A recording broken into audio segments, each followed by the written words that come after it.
প্রিয় শিক্ষার্থী বন্ধুরা, গুরুকুল অনলাইন লার্নিং নেটওয়ার্কে তোমাদের সবাইকে স্বাগতম। সাথে আমি সাব্বির আহমেদ। এখন আমরা আলোচনা করব পাওয়ার ফ্যাক্টরের এই প্রবলেমটা। এটা বলতেছে যে 200 কিলোওয়াট 0.8 ল্যাগিং পাওয়ার ফ্যাক্টরের লোডের সাথে সমান্তরালে একটি সিনক্রোনাস মোটর যুক্ত আছে। তাহলে 200 কিলোওয়াট 0. ল্যাগিং পাওয়ার ফ্যাক্টরের লোডের সাথে সমান্তরালে একটি সিনক্রোনাস মোটর সংযুক্ত আছে, যা মানে সিনক্রোনাস মোটরটা 50 কিলোওয়াট শক্তি গ্রহণ করে।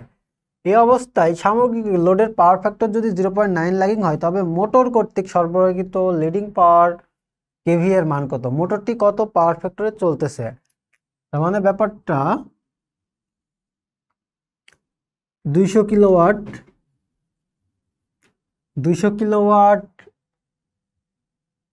লোড 0.8 ল্যাগিং পাওয়ার ফ্যাক্টর, তাহলে 0.8 ল্যাগিং পাওয়ার ফ্যাক্টর। তার মানে এখানে cos theta 1 সমান 0.8, theta 1 সমান cos ইনভার্স 0.8, theta 1 সমান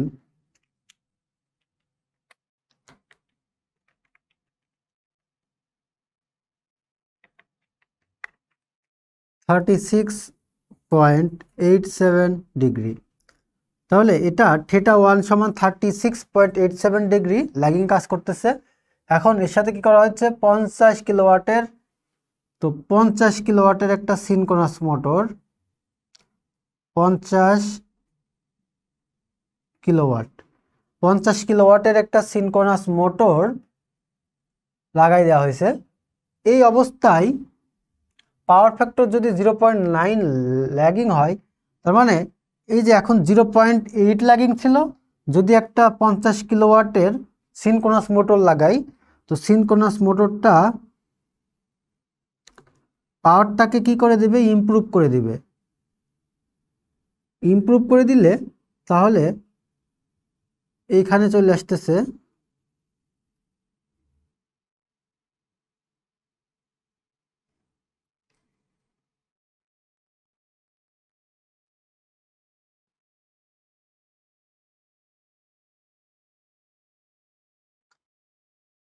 তাহলে পাওয়ার ফ্যাক্টরটাকে ইমপ্রুভ করা হচ্ছে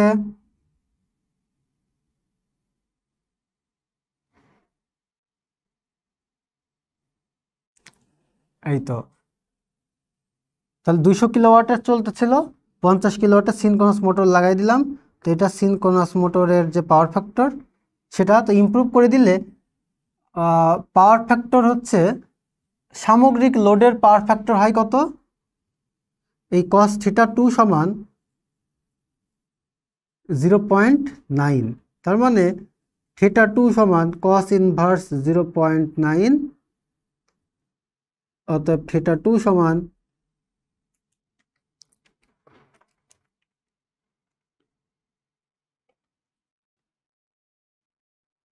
25.84 ডিগ্রি। তাহলে এখানে থিটা 1 সমান আমরা পাইলাম কত? 36.87 ডিগ্রি। থিটা 2 সমান 25.84 ডিগ্রি। তো এখন এই যে মোটরটার এই যে cos থিটা 0.8 থেকে 0.9 হলো, এই যে উন্নয়ন যে হলো, এটা কেন হলো? সিনক্রোনাস মোটরের কারণে। তো মোটরটার এখানে কেভিএআর, এই যে এই কেভিএআর এর মানটা বের করতে হবে, আর এটার মান বের করতে হবে। তো আমরা নাম্বারিং করে নিতে পারি। এ বি,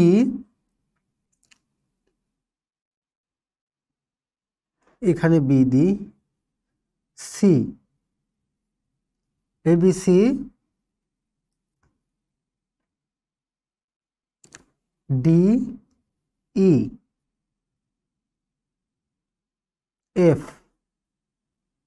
তাহলে A B C D E F আমরা নামগুলো করে নিলাম। তাহলে আমাদের মান বের করতে হবে সিডির মান বের করতে হবে। আর এই মোটরের পাওয়ার ফ্যাক্টর মানে কস থিটা এস, এটার এখানে কেভিএআর সমান কত আর কস থিটা এস সমান কত, এই দুইটা জিনিস বের করতে হবে। তো আমরা এখন ম্যাথমেটিক্যালি আগাবো। তাহলে এটা যদি 50 কিলোওয়াট হয় তাহলে এটুকু কত, 50 কিলোওয়াট। তাহলে এতটুকু 50 কিলোওয়াট, এতটুকু 50 কিলোওয়াট, এতটুকু 200 কিলোওয়াট। তাহলে আমরা এই কেভিআর যদি বের করতে চাই তাহলে এই টোটাল কেভিআরটা লাগবে। এই কেভিআরটা মানেই কি, এই কেভিআর ইএফ আর বিডি হচ্ছে সমান। তাহলে ইএফ বের করব আমরা, এখানে এটা জানি 200 কিলোওয়াট। তাহলে আমরা সহজেই কিন্তু এটা বের করতে পারবো। আবার এই টোটালটা জানি, টোটালটা হচ্ছে 250 কিলোওয়াট। তো টোটালটা হচ্ছে 250 কিলোওয়াট। এখানে আমি এই থিটাটা জানি, তাহলে কিন্তু আমরা সহজেই এতটুকু বের করতে পারবো। তাহলে এই এতটুকু যদি বের করি আর টোটালটা যদি বের করি, টোটালটা থেকে যদি এতটুকু বাদ দিই তাহলেই কোনটা হবে, এটা। তাহলে আমাদের উদ্দেশ্য হচ্ছে এই বিসি বের করা আর বের করা হচ্ছে বিডি। তাহলে যদি বিসি বের করতে চাই তাহলে লাগবে এ বিসি ত্রিভুজ, আর যদি বিডি বের করতে চাই, বিডি বের করতে চাই তখন লাগবে ইএফ। ইএফ মানে এ এফ ই ত্রিভুজ। তাহলে ত্রিভুজ এ এফ ই থেকে পাই ত্রিভুজ এ এফ ই, এখান থেকে কি পাই, এখানে থিটা হচ্ছে cos থিটা 1 হচ্ছে 0.8। তো আমরা এটা বের করব, ভূমি লম্ব ভাগ ভূমি সমান tan থিটা 1। লম্ব কোনটা, লম্ব হচ্ছে এফ ই, ভূমি হচ্ছে এ এফ, tan থিটা 1 হচ্ছে 36.87 ডিগ্রি। এফ ই, এফ এর মান হচ্ছে জানি না, বের করব। এ এফ এর মান হচ্ছে 200 kilowatt, tan 36.87 degree. F E সমান 200 গুণ tan 36.87 ডিগ্রি। অতএব এফ ই সমান 200 গুণ tan 36.87, 150 kVAR। তাহলে আমরা এফি পাইলাম কত, 150 kVAR। আর এফি মানেই কি, এফি মানেই হচ্ছে এই এফি মানেও যা, এই বিডি মানেও তাই। অতএব এফি সমান বিডি সমান 150 kVAR। এই টোটাল এটা হচ্ছে 150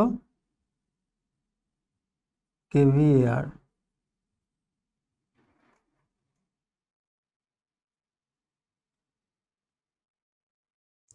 তাহলে টোটালটা 150 kVAR আসলো। এখন আমরা বের করব এই বিসিটা। তাহলে এখন আমরা বিসি বের করব। বিসি বের করতে লাগবে এবিসি ত্রিভুজ। তাহলে ত্রিভুজ এবিসি হতে পাই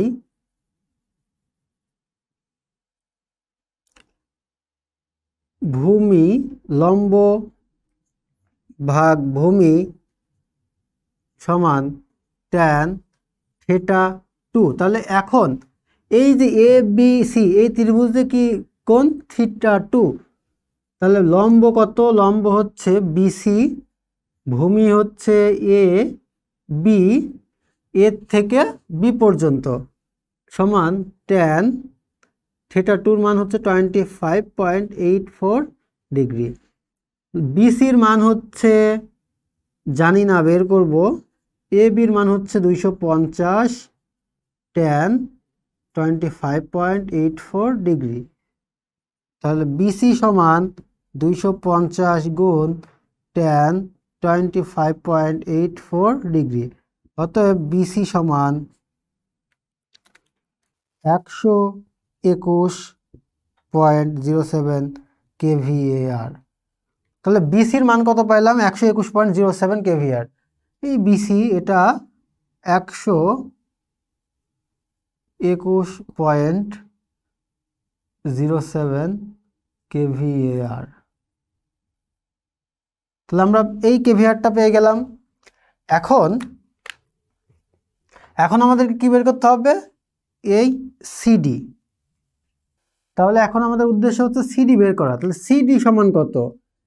সিডি সমান এই বিডি, এই বিডি থেকে এই বিসি বাদ দিতে হবে, বিডি মাইনাস বিসি। বিডি কত পাইছি? এই বি থেকে ডি পর্যন্ত পাইছি হচ্ছে 150 kVAR,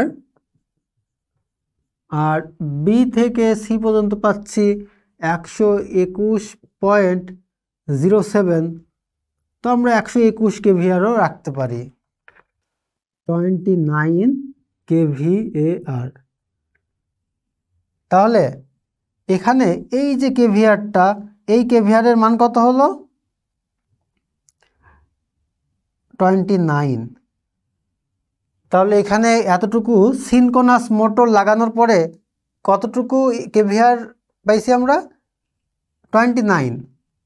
আর এখানে আমাদের তাহলে একটা আনসার হয়ে গেল যে এই সিডি, সেটা কি? মোটর কর্তৃক সরবরাহকৃত লিডিং পাওয়ার কেভিআর। এই লিডিং পাওয়ার কেভিআরের মান হচ্ছে 29 kVAR। এখন বলছে মোটরটি কত পাওয়ার ফ্যাক্টরে চলছে, এই মোটরের পাওয়ার ফ্যাক্টর বের করতে হবে। তো এই থেটা আমাদের পাওয়ার ফ্যাক্টর কি? cos θ s। তো cos θ যদি আমরা বের করতে চাই, তো এখন এটা সিডিই ত্রিভুজ বলতে পারি, অথবা ডিসিই ত্রিভুজ ডিসিই হতে পাই। তো আমাদের cos θ মান বের করতে হবে। cos θ সমান কি? ভূমি ভাগ অতিভুজ। তাহলে ভূমি ভাগ অতিভুজ, ভূমি হচ্ছে ED, D divide by C. তাহলে cos θ সমান কি? ডি ভাগ সি, ভূমি ভাগ অতিভুজ। তো এখানে এটা লেখো, ভূমি ভাগ অতিভুজ। তাহলে cos θ s সমান ভূমি হচ্ছে ভূমি ডি, অতিভুজ হচ্ছে সি। তাহলে cos θ s সমান ডি এর মান হচ্ছে 50, আর সি, এই সি এর মান বের করতে হবে। তো সি এর মান আমরা কিভাবে বের করতে পারি? এই ত্রিভুজটার দিকে খেয়াল করো, এটা হচ্ছে ডি, এটা ই, এটা সি, এটা 50, এটা 29। তাহলে এই সি কত হবে? অতিভুজ বের করার সূত্র কি? যে ভূমি স্কয়ার মাইনাস লম্ব স্কয়ার, যে অতিভুজ স্কয়ার সমান ভূমি স্কয়ার যোগ লম্ব স্কয়ার। তাহলে অতিভুজ সমান ভূমি স্কয়ার যোগ লম্ব স্কয়ার আর root over 50 square plus 29 square root answer. তাহলে আমরা এখানে এটা ক্যালকুলেশন করে পাচ্ছি কত? 57.8। তাহলে এখানে এই যে কেভিআর, এই কেভিআর পাচ্ছি 57.8 কেভিএ। তাহলে 57.8 কেভিএ আমরা পেয়ে গেলাম, 57.8। এখন আমরা দেখব। অতএব cos θ s সমান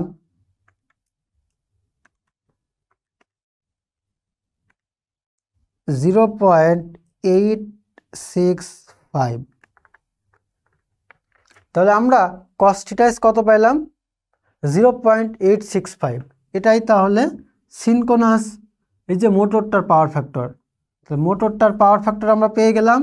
আর বলতেছে কি লিডিং পাওয়ার কেভিআর, এটা হচ্ছে 29 কেভিআর, এটা একটা আনসার। তো আমরা স্টেপ বাই স্টেপ চিত্র দেখে কিন্তু সহজেই করতে পারলাম। তো আশা করি বুঝতে পারছো এই ধরনের প্রবলেম কীভাবে সমাধান করতে হবে। তো এখানে বুঝতে যদি কোথাও সমস্যা হয়ে থাকে আমাকে কমেন্ট করে জানিয়ে দাও, আমি চেষ্টা করব বুঝিয়ে দেওয়ার। তখন সঙ্গে থাকার জন্য সবাইকে জানাচ্ছি ধন্যবাদ। পরবর্তী ক্লাস দেখার আমন্ত্রণ রইল।